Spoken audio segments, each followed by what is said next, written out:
Ito, magrerenta nga kami. Nakikipag-usap ako sa nagbabantay kung paano siya paandarin. Kasi natatakot ako. Imagine, nasa 3rd floor kami. Natakot ako baka malaglag pag nag-drive ako. Alam mo yun.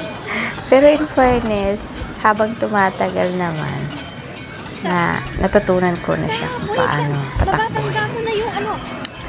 Pero, Diyos ko, in fairness, sobrang galing ni baby. Mas magaling pa siya mag-drive sa akin. Ako lang yung nagpapaliko. Siya yung may pinipindot lang. May isang button lang para tagapindot. Nung una, sinasaway ko pa siya kasi baka nga mabangga kami. Pahinto-hinto ko pa yan. Natanggal ko yung kamay niya sa bote. Pero nung tumagal na, nagamay ko na, ayun, paliko-liko na lang. Medyo maliit lang kasi yung space ng pinagtatakbuhan. Siyempre, nagre-renta lang sila dyan, kaya save lang ng space. Pero sobrang nag-enjoy talaga yung bagets. Mommy, what is this? Sobrang masaya niya. Sulit naman. Mahal nga lang.